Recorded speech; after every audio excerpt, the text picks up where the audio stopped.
What's up, everybody? It's Mike. We're back here on the Pitch Please podcast. And today I've got Nicole from Hairstrong. It's an adjustable scrunchie, but I think there's a lot more to it than that.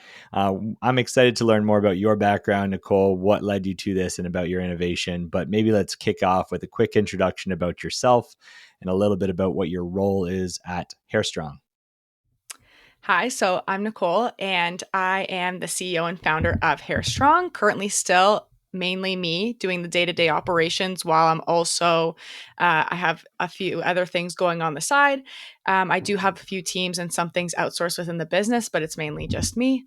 And I love fitness and doing things every day that bring out the best in myself. And I try to spread that messaging through this business as well as like through everyone that I get to meet through it as well. Cool. Well, let's learn a little bit about your background. Then I want to talk into a little bit about all the things keeping you busy right now, including driving a lot of the center of gravity around all things Hairstrong. But maybe talk to us a little bit about your background. Are you like a background in business? Is this something that was part of your foreseeable journey from childhood that you wanted to be an entrepreneur? Talk to us about that. So surprisingly, no, I never really explored the pathway or the journey of becoming an entrepreneur or being involved in the world of business. That was always something very intimidating or I thought unreachable for myself, that I didn't have the skill set. And it was just the narrative that I had told myself.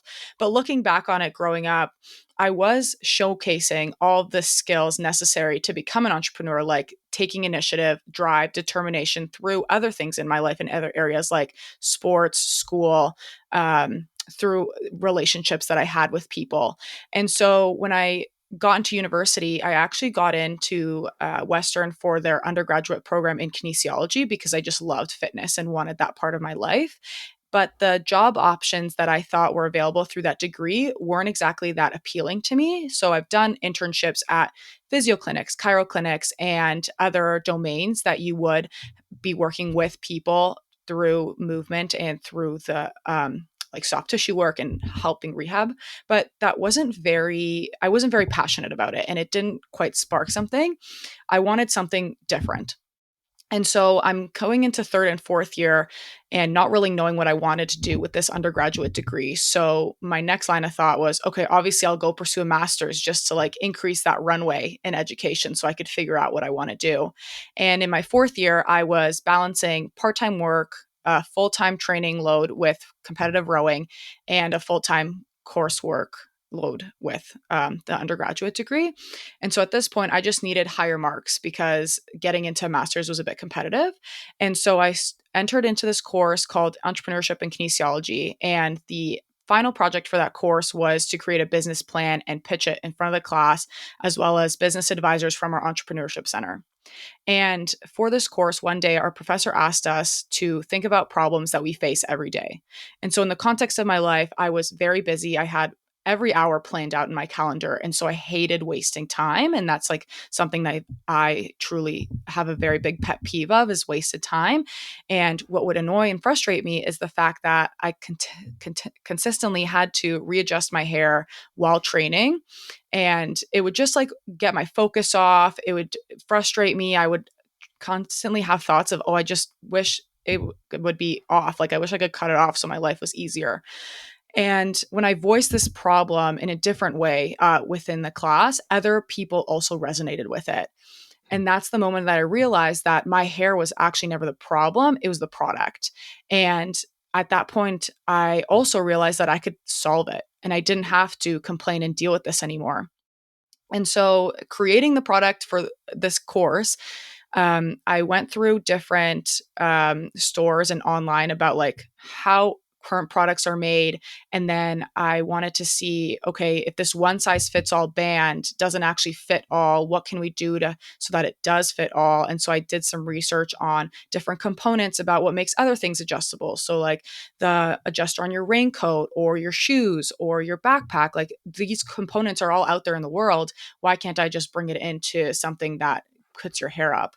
And so for this course, I created a prototype, pitched it at the end, and coincidentally, on the day that I pitched my project, two business advisors from the Entrepreneurship Center saw it and they helped me and convinced me that I should turn this into business, because they had seen something in me and in this that I was not ready to see yet or had not seen yet. And so that's really how it all started. And so I never really saw myself as an entrepreneur, but everything I was doing in my life was like gearing me up to become one. And that's what I do now. It's a cool story. Actually, I want to even talk about that course. So I imagine this was wildly different than probably most of the things your peers in this course did. Like, actually, I haven't heard of a course like that. So it's pretty cool that I always love when they introduce business or entrepreneurship within other fields of study, because I think you get different creativity and different perspectives on problems, similar to obviously the one you just came up with. But like relative to your peers, were other people trying to solve things related to kinesiology or that line of business? Like, what were some of the other examples, if you can remember any? So the boundary and constraint is within the realm of kinesiology or like fitness. So there were a lot of other businesses or like ideas that were around personal training or customized services or meal deliveries were some of them, consulting or one-on-one work with different people in terms of coaching. And I think the reason why this course was so impactful and why I really loved it is because I never actually thought of all the business aspects that were in this field already. Like you go into take kinesiology to help people, but then if you want to start your own practice or your own clinic, you need additional skills to be able to run a business successfully, because it's no longer you helping people one-on-one, it's you managing other people, you managing a clinic, you doing the advertising, marketing, and that's a completely different job than just working one-on-one with someone. Fair enough. So, in your realm, you started noodling on a problem. How did you arrive here? Like, you knew this was a problem, so I mean, you were talking about the inefficiency it was bringing to you, but for someone that's maybe not entrepreneurial by nature or not in a business stream, what was the process of starting that project? Like, what was the scribbling, the whiteboarding exercise? Because I think there's probably a lot of people that face problems in their life or see inspiring entrepreneurs and are still trying to connect the dots. So talk about like how you connected those dots and how that made sense for you. So, the one light bulb that went off that day where my professor asked what problem we had, and then people resonated with the one I'd stated, was that I had the power to fix it and I had the power to do something about it instead of accepting that this is the way that it is. And so just coming to that realization, like giving the power back to myself and then using my own experiences and using what I've had in my life to bring this to life, because your business is pretty personal actually. Like people think it's like work and life, and I think it's all one. Like I don't view this business as a means to an end. I view it like as part of my whole life, and it reflects what I am and what I do. And so my experiences at the time was I needed something that could hold my hair up through high impact activities. I needed something that could adjust because everything that I used snapped or gave me headaches. And at the time, I also went camping for bits at a time. So I saw how when you hang food up on trees so that the bears don't get them, you had to do knots on rope.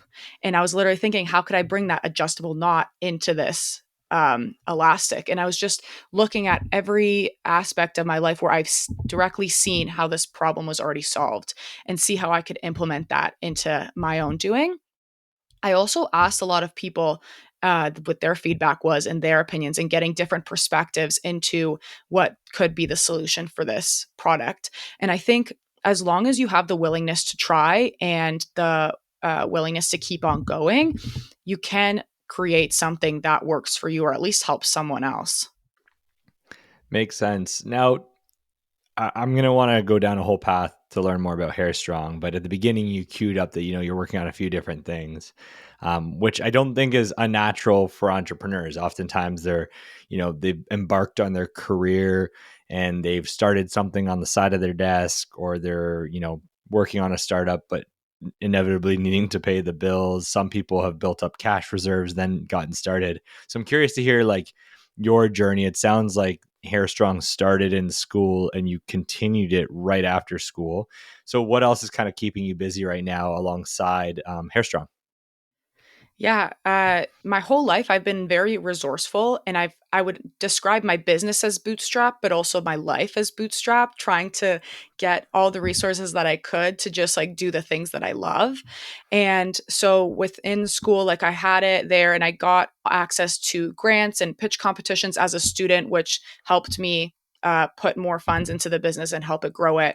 Then, right when I graduated my master's degree, I actually took a position at Western University and Ivy with their Morissette entrepreneurship team as a business advisor. And so I would help students that I was in their spot just like a year or two ago, and I would help them with their business ideas. And I would also help run workshops, have one on one meetings, and like run certain entrepreneurial initiatives to help spread awareness of entrepreneurship being a potential pathway through these different fields in school, not just business. And then last I guess this past April, I finished my role there. And then in May, I started working at another startup company. They're called Third Z, and they're based out of Toronto. And they sell a sleep performance supplement that helps you recover and sleep better without any hormones or any sedatives. So that naturally helps calm, wind you down at night and also help you recover better. And so I've been working with them since May, which has been amazing because I truly agree with the value statement that they have. I love working with the people that I'm working with, and it's been a very great experience. And I use the momentum that I get working with people into my own business, which I thrive on. And then I also help I'm also currently helping another company with running in a CrossFit event in November in Toronto. So just a few things there to help. And also the other startup company, Third Z, they also sell to CrossFitters. So I Mm. sell to CrossFitters with Hairstrong. Third Z sells to CrossFitters. This is a CrossFit event. So it all really aligns with my own values, and the people that I want to be with are all people that I want to work with anyway. So it was easy yeses to do this. What would you say is like I think it's cool that they're all like connected. What's your role at Thirdsy, and how would you say like these experiences? How are you finding they're helping or hindering each other? Like, what are the positives, things that you're able to cross pollinate, and maybe where some of those challenges that might exist? Yeah. So with Third Z, my role there is to help with telling the brand story organically through social media, through our ambassadors, and use those assets as leverage for then increasing awareness about the product, brand, and the supplement industry in general, and how it can help you, and how prioritizing your sleep and could actually be beneficial for you. And it's not just something that you do, it can be something that increases your productivity the next day, helps you recover better, helps you live life better. And so telling that story through our ambassadors. And so I help them create the content for that because the people that we work with, they're not all content creators. But because I've had so much time making content for Hairstrong, those skills like quick video editing, making reels, knowing what to say on camera, like that all comes very easy to me now because I've done it so many times. And so that's what I'm passing on to all these athletes and ambassadors. And so that's my primary role with them. And then I help with like other marketing things on the side, which isn't like my main role. And then with the event that I'm helping run, I just love meeting people and I love making connections and um, giving. And that's just like naturally what I'm very good at and am very willing to do. And so even though there might be hindrances in terms of my time because I'm limited by my time, which isn't very highly leveraged right now, um, I do think that helping with this event and then helping with the startup also helps Hairstrong at the end anyways. And I think when you have those mutually beneficial relationships, everyone wins. And so even though like I'm restricted by my time, I still love the day-to-day aspect of my life, like waking up, going to the gym, getting the tasks done that I need to get done, going to sleep. And I'm like very content with the lifestyle that I have. And so even though I would love to have like more quote unquote time for my own thing, I do love what I'm getting out of both other commitments as well. That's fair. And sometimes having a bunch of different things by necessity forces you to be a bit more organized, efficient, and effective at the things you're doing. And it sounds like you're learning from all different angles and there's cross pollination, which is always very useful and important. So let's talk a little bit about Hairstrong. You're obviously on the show called Pitch Please, so we obviously are going to start there. Nicole, your best pitch, please. There's about 900 million people in the world with long hair, based on my calculations. And what's the most popular thing to hold it back is this conventional one size fits all hairband. And the elasticity is what's expected to hold up. And they're not very high quality, these hair ties, and they're not very effective during high impact activities, which is what my domain or what my reality and how I grew up seeing everyone in high impact, these weren't good enough. And so I thought that this problem you had to deal with because you had long hair, because you chose to have it. This was one of the consequences of it, the maintenance and keeping it up. And if you wanted long hair, this is just what you had to deal with. And for something to say and be marketed as one size fits all, I turned the lens internally and thought there was something wrong with me and my hair. But realistically, there just wasn't a product that was made. And so what I decided to do is create something that has an adjustable mechanism on it so you can physically tighten the hold of your hair so that it does stay up when you need it to stay up and it doesn't cause as many headaches or creasing or hair damage as you would with a conventional hair tie. And so you have something reliable and that helps you keep your focus so that you can conquer your goals without having to worry about adjusting your hair every like 5 minutes because it's not reliable. So it's just a better product for your hair that helps you just be more productive and live life better. Well, I want to learn more. Obviously, I don't have long hair, so this is going to be very foreign subject to me. So I'm willing to learn and understand it a bit better.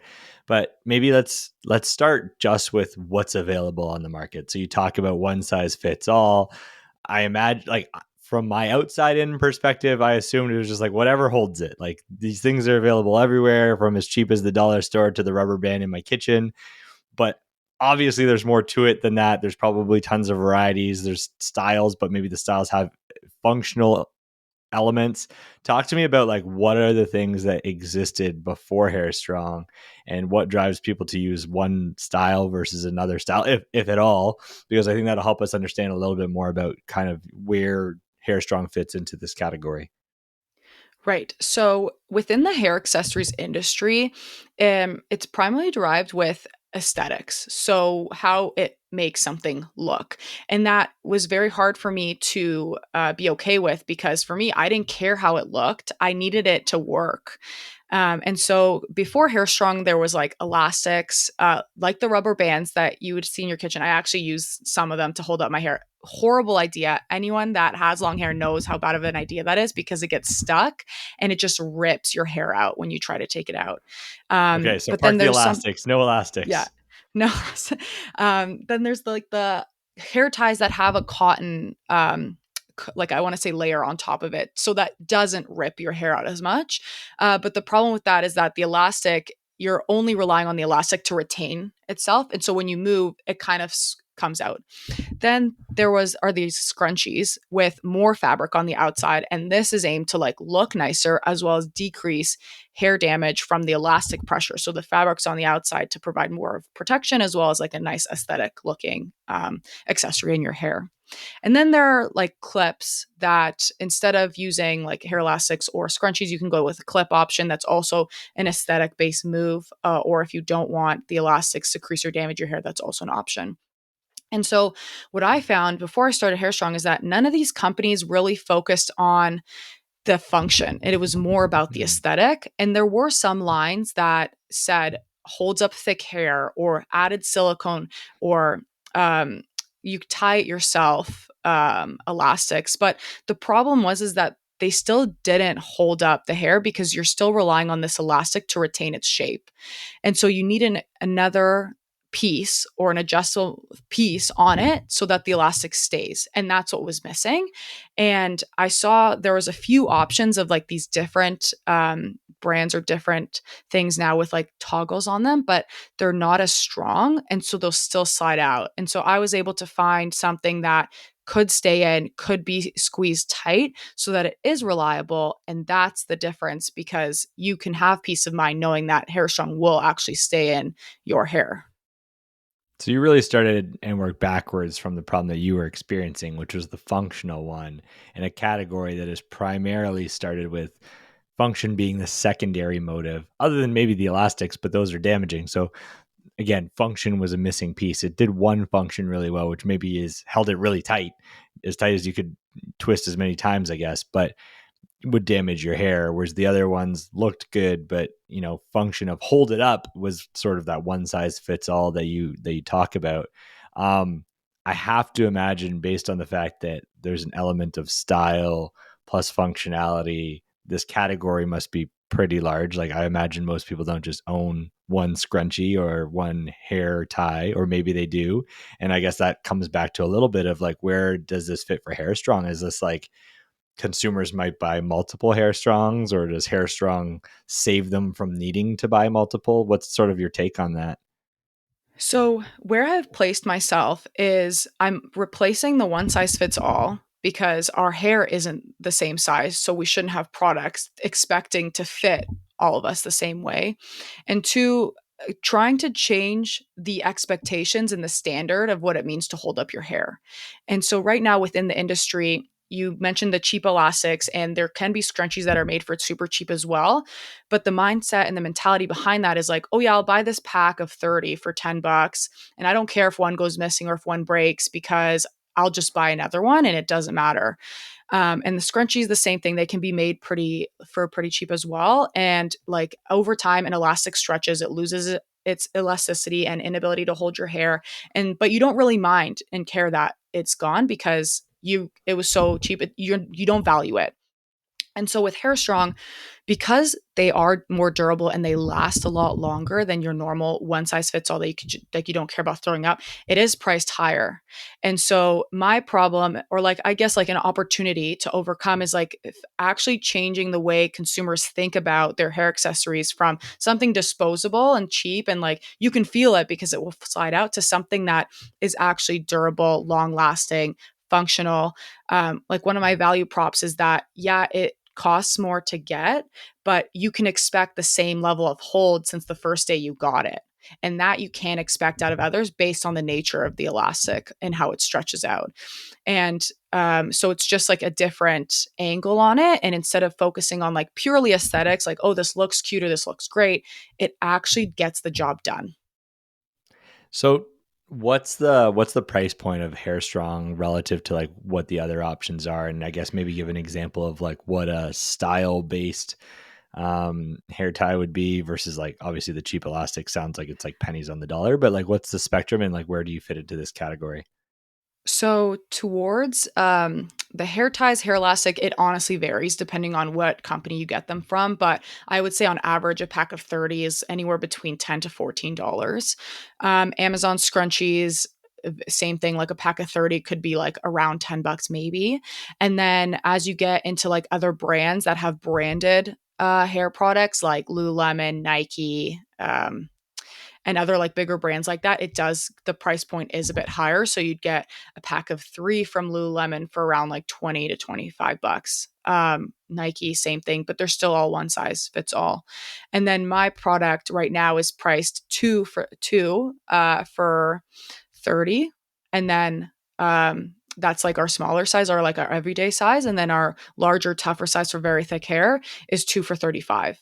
And so each is about 15 to 17.50, right? So it is a bit pricier, but then when you do the math on the calculation on a per wear basis, it is still cheaper than buying the one-offs.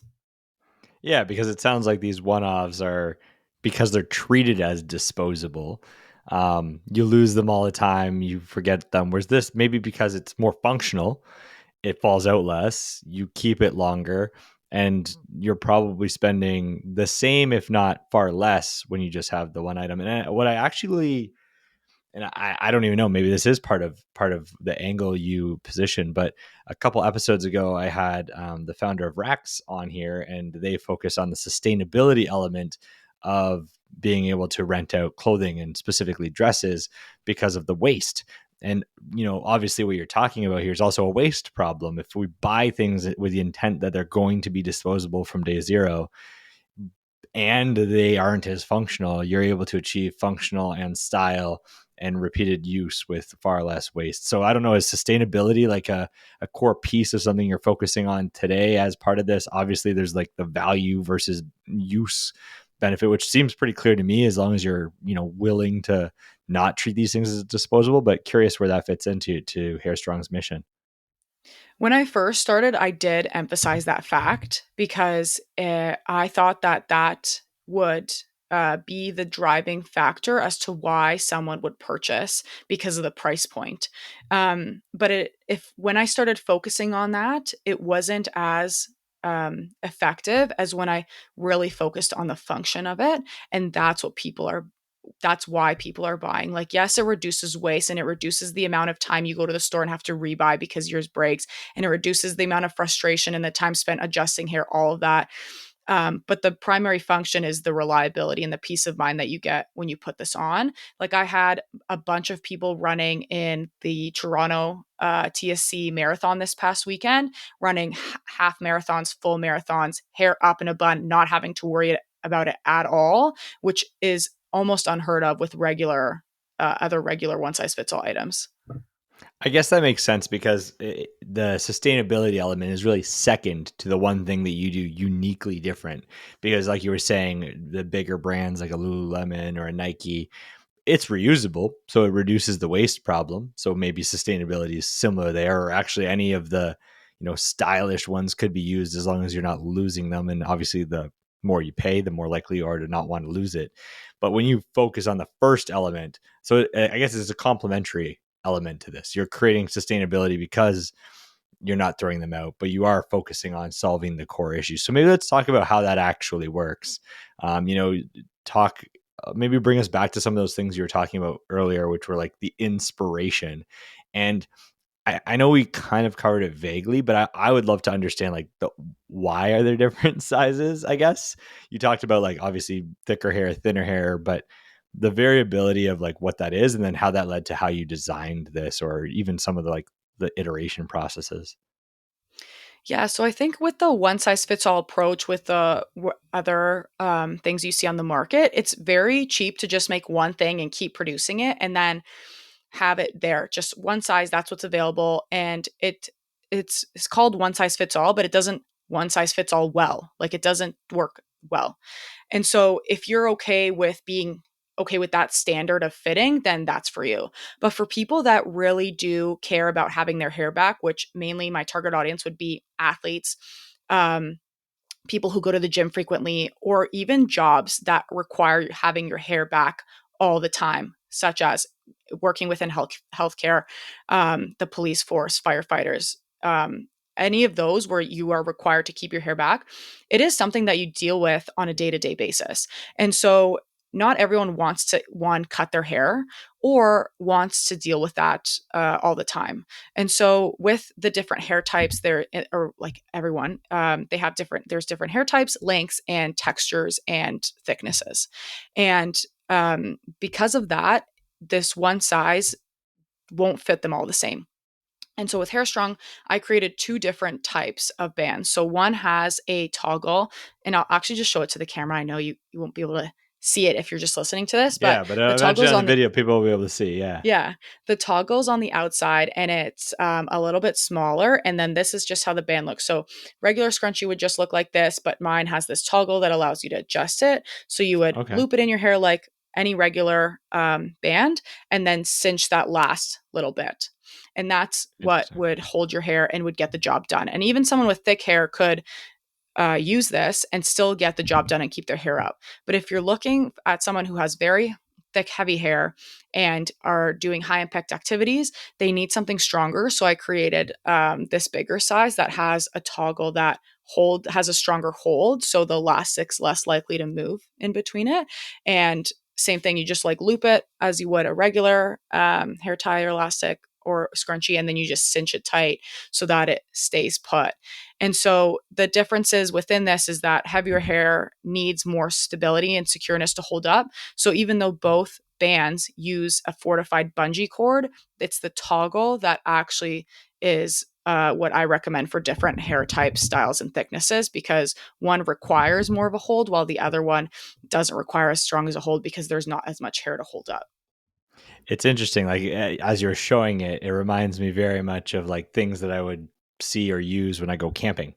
Right? There's like the different. Some are just cord based or string based. Some are elastic based. I guess the elastic allows like some movement in the tension, but the cinching of it that me keeps it tight enough. Like I guess you couldn't have used rope because there's no movement and that would be uncomfortable. You talked about headaches, so I guess that's sort Yeah. of. And is that what inspired you? Was like camping gear? You talked about knots earlier. Yeah, yeah, camping gear for sure because that's where I saw it mainly there too. As well as yeah, there's like these shoes that you can just like tighten instead of tie.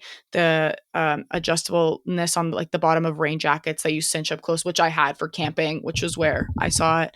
And just yeah, different things that I've experienced or seen in my life, and just brought it into a hairband.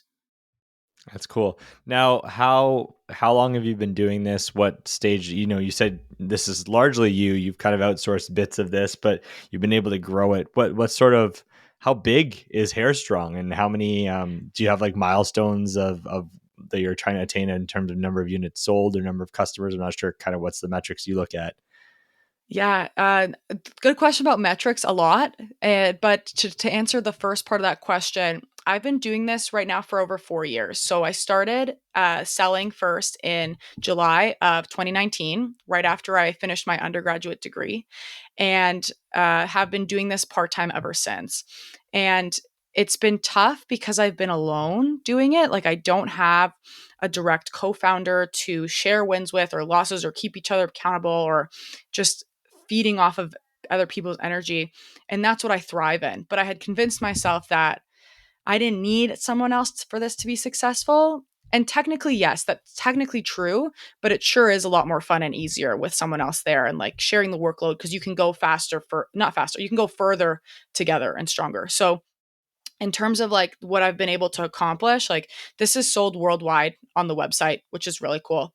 I've seen this product worn on athletes all over the world, some in Australia, some in New Zealand, some in Europe, in the US, in Canada, all over too.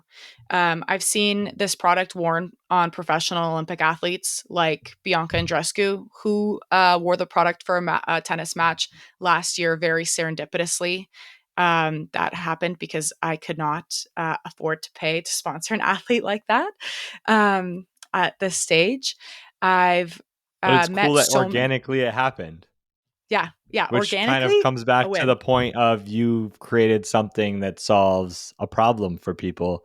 When you have organic adoption like that from famous people, like they don't have to wear something if they don't want, and obviously had functional value for them, which is super cool. Yeah. So very big win. And other big wins that I like to really like reminisce on when I have my low moments is the number of incredible people that I've been able to meet because of this business that I wouldn't have any like I guess in my opinion like any reason to connect with them without it. And so getting into this CrossFit space really big recently, I've been able to meet some amazing athletes that go to the games and have won the games and have been able to meet them and show them and they've worn the product. And it's just reminding myself of like the why, because I would say I'm patient, but not towards my goals. Like I'm always hungry and I want to get there faster. But it takes so much time when you're doing this bootstrapped. You don't have a lot of resources and time as well. And so it's just resetting expectations and um, resetting what I define as success. And so when you brought up metrics, like some of my metrics, like before was sales based, but when I wouldn't hit them, it wasn't that I was failing or that I wasn't doing enough. I just wasn't doing the right things.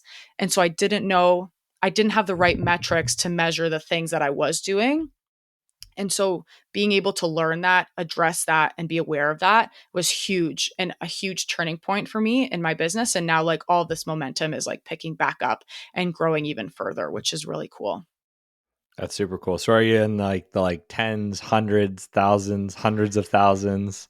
Where's I'm in Hairstrong at in your I'm in the journey? tens of thousands. I That's would like amazing. to get to hundreds of thousands next year. We just started on Amazon in June, and that's been going really well in the States. And through that, I think I could get the velocity that I want for next year, which would then mean I have different problems to solve that I'm very excited to try and tackle too. So does that mean, as piece of that, is that you also starting to look at over the next 12 months expanding the team to accelerate that? Are you still probably going to be a solopreneur in this space? Is it possible to be? I guess it's because it's a product. You have certain things that have efficiencies at scale, but I imagine you're bottlenecking on marketing and distribution and some of these elements. So tell me about what the next year has in store for you and Hairstrong. Yeah, so I am the bottleneck. It's me. But it was hard for the longest time when starting off to even get to the velocity that I am now because I kept them handmade here in Canada for the first like 2, 3 years. And so that was very expensive in terms of labor. And what I didn't realize was the economics actually weren't good for an online e-commerce business based getting them handmade here. And then we talked a little bit about that sustainability angle. So I tried to play on that sustainability handmade angle beforehand, but the economics were just not there. People weren't willing to buy it. And so what I found was like, if there's a very big difference between having a good product and having a good business model with the product. And I needed to make this into a business that was feasible so that I can grow my own team and can grow this and build the brand. And so I have different parts that I work with different teams. I have people helping me with my Amazon storefront, which is amazing. I have people who are fulfilling the orders that I get online at a fulfillment center. And everything else I would love help on like marketing. That would be the next step in terms of the next year because that's just such a huge piece in one content creation, telling the story consistently and effectively that I just don't have the bandwidth to increase because again, I'm limited by my time. And so I think after getting the velocity up on Amazon, getting sales up, that can then fuel the rest of the business to then grow the online channels, to grow the marketing, to grow the space and the brand within fitness, but also outside of fitness. So the jobs that I'd mentioned, like the police force, firefighters, healthcare workers, like everyone that needs their hair up, not just in the gym setting, but in the day to day life setting as well. Yeah, because you can start to set up like channel partnerships in a way where, right? So like the police force has incentive to bring this to their, you know, workers at a certain discount or deal, but now you've got a distribution channel, which is pretty cool. So it does sound like you're going to start investing in these additional things. You've which is impressive. Like you had to go figure out distribution, fulfillment centers, Amazon, all of these things. So it's cool that you figured a whole bunch of it out, or you were able to find people to help you in those pieces. For others, and I think what's cool is you're a bit different in that you've got a physical product. I've had some people that are service based, some people that are tech based platforms. I think it's really cool to hear a product based solution and some of the challenges you've had and you having necessarily been the bottleneck in some of that, but also the distribution elements of it and the channels and the marketing and why that's so important in this. But do you have any like big tips from this journey for others going down a similar path? I guess one, if someone's looking at physical product and creating something innovative to distribute physical product, like what are some pieces of advice? And then just generally on your journey as a kinesiology student turned entrepreneur, now working at a startup and being an entrepreneur, like what's like your advice for others? I will always harp on this fact of like, you will do the biggest investment you could make in this business or like in anything is the investment in yourself. And when I started taking my own journey or my own skill set, my own knowledge, everything seriously, that's when I saw the most movement within my business. Because if you're by yourself or you're with one partner or two, the business is a reflection of you and what you can get done. And so if you aren't able to reach a certain milestone, look internally first because it might be a skill set that you don't have. But you also have to be aware of that. And so at the beginning, I think I had this naivety, I think, if I'm pronouncing that right, that I'm like, yeah, I can be successful on my own. I don't need, I'm fine. I don't need to work on myself. Like I can just get it done. I'll figure it out. And that's great. And that mentality is great.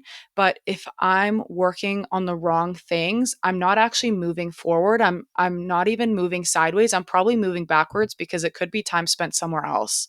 And so there's this big, very big ignorance debt that you have to be willing to pay off to realize what you don't know, and being able to either pay for that knowledge or being able to pay for it with your time, which is to learn it yourself. And so when I started investing in myself, getting to know like my weaknesses, my strengths, how I work best, how I don't work best, I was able to set up an environment and systems around my life that brought out the best in me so that I could then grow this business into what I want it to be. And then another component of that is like my goals and like where I see myself in 5, 10 years. I don't believe that a business is just there to make money or like to fund the life that you want. I think if you're going to spend 40 to 80 hours on it, it is your life. So why not make it something that you want to do and that you are very proud of doing and very like you are motivated and driven to see this work.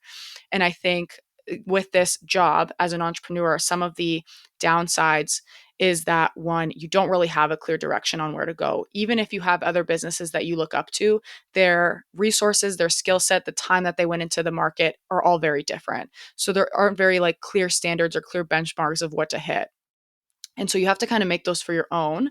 And so I found myself always in this constant like circle of, I don't know what I'm doing. And I thought that was a bad thing, but it's not. It's part of the job and it's part of this game of business, of being an entrepreneur.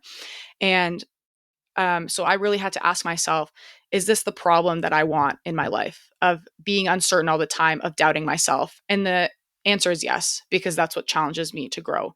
And so a lot of people will try to like see, you'll see like the glory of being an entrepreneur and all like the fun or like what you could get out of it. But most people leave because of the downsides and the problems. But if you don't mind the problems and if you're good at handling those problems, then that's why you'll thrive, not because of the upsides, but because of the downsides as well. I love that. I love the concept of like the debt, which is either time, energy, or money. It could be all three potentially, and how you crawl back from that. And so, where and how do you ask for help from others? But then I love that you contrasted it with you can ask for help from others and you do want to go on this continuous learning journey. But at the end of the day, as an entrepreneur, part of the role of an entrepreneur is figuring stuff out. There's still going to be elements that cannot perfectly be solved from outside perspective and advice. Those can help you go faster and maybe reduce some of that debt. But at the end of the day, only you are solving that unique problem at that unique time and that unique market. And all those things could be different. So I love that you contrasted those two, which is you definitely want to seek the advice and support and help of others as you learn and grow, but know that it's not going to solve all the problems. You shouldn't be asking for answers. You should be asking for advice. So I love how you kind of phrase that up. That was I feel like you said like summarized it so well. Like I feel like you said it better than I did. No, no, no. I'm just kind of playing it back for myself so that I'm learning, which is why I love doing these. Nicole, thank you so much for joining on Pitch Please today. It was cool to talk about a product that obviously I know nothing about. I don't use one, and so you were probably wondering how I would stay interested and curious for as long as I did. But I genuinely love to understand every business that is trying to do cool stuff in Canada, from products to services to software. On your side, any closing thoughts or things or pieces of advice you want to kind of share with our audience? Other than what I just shared, I think that being okay with uncertainty and being okay with being uncomfortable, like yeah, it's scary, but it's not normal. And the people that you see that are doing the thing, it's not that they don't have those same insecurities and their same fears. They just don't let those fears and those insecurities dictate their behavior. Makes total sense. Now, if people are looking to get their own Hairstrong, where should they go? And is there any final closing help that you would like as you try to continue to grow Hairstrong and impact the world around you? Well, if you want your own bands, if you're in Canada, I do have them listed on my website, hairstrong.ca. And if you're in the US and want them next day, they're on amazon.com. But there are more colors on my actual website. So you can still order from the US on my website. And in terms of help, like I'm looking for retailers, I'm looking for spokespeople for the brand. So if anyone here is interested or knows of anyone that would be interested, please connect with me either on LinkedIn or through my website. I would absolutely love that. That's amazing. And we'll make sure all that stuff's in the show notes. Nicole, thanks again for joining today. And to everyone that tuned in, thanks again for listening to Pitch Please.